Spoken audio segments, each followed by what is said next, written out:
What's going on, guys? Today we are taking a look at Transformers Generations Armada Starscream. I am blown away by this figure. This is a really nice redo of the original Armada Voyager class figure. It looks fantastic in robot mode. I love the paint scheme. The plastic feels good. There are a few little niggles that will get into, but we'll talk about that in a bit. Overall, though, the robot mode is excellent. Now, the robot mode does have a couple of nifty items, first of which are his swords. They are stored on the back of his wings. They are translucent orange plastic, and they unfold into these nice little saber swords. They are a nice addition to the figure. However, I am worried, though. These things don't feel all that strong. They feel a little bit flimsy. They're not floppy, but I worry that they're going to break in a couple of years. But it gives him swords, so I'm good with that. The other weapon he has is this big backpack, and these are his thrusters in vehicle mode, but they're also cannons. And those little red dots there, those are, in fact, missiles that are not spring-loaded, but they're the, what do you call them? The tension missiles or friction missiles. So you push just a little bit, and if you push just a little bit, it will actually deploy the missile gimmick, and then if you push some more, it'll launch the missile. And these missiles do fire a good ways. Firing them straight up in the air, you get a good 3 to 4 feet straight up into the air.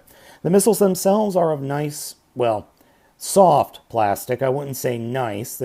I'm more worried about the missiles holding together than anything else because they're very, very thin plastic.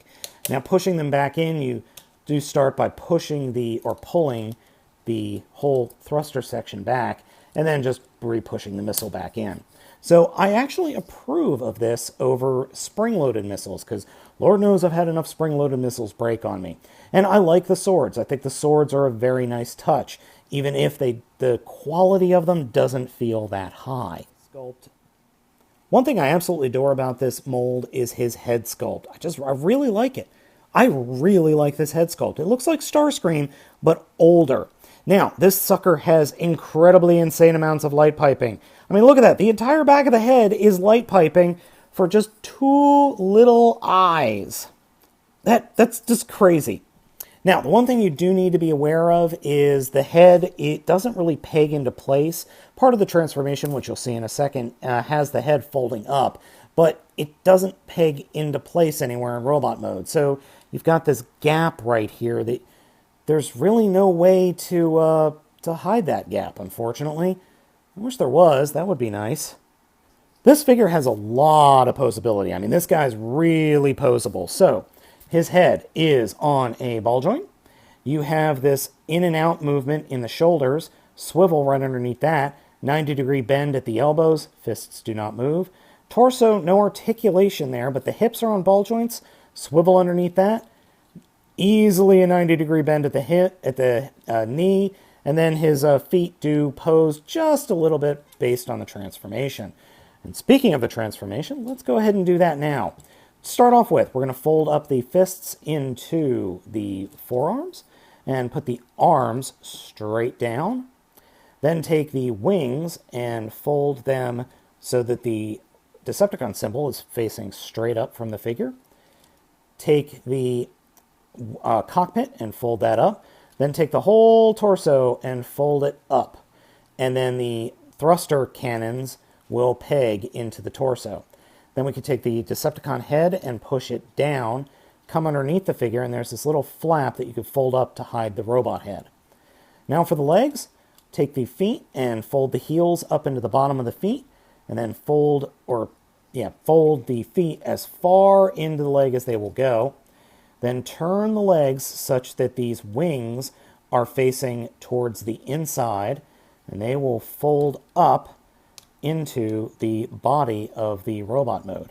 And when you do that, the little wings will either be pushed out or you can pull them out prior. And then you bring them together, the legs together, and just kind of fiddle with it until everything snaps into place.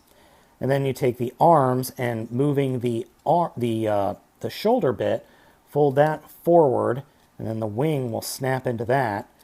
And then the arms will just kind of lazily lay off to the side there. So I'll do the same thing on this side. Oh, I'm sorry, the arms actually do peg into the wings. Duh, I forgot about that. And here we have the flight mode, or plane mode.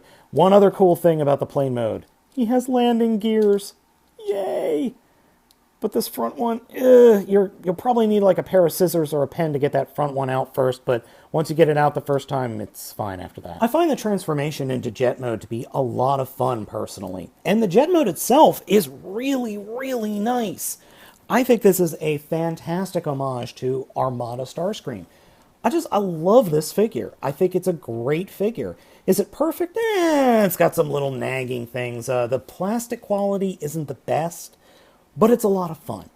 It's a fun transformation, it's a fun robot mode, and overall, it's just a whole mess of a good time. Deluxe Class Armada Starscream was something that Hasbro needed to nail. When they announced it, there was such a fan fervor that everyone lost their cool, let's just put it that way. Hasbro nailed it. I think this figure is as good as it could be.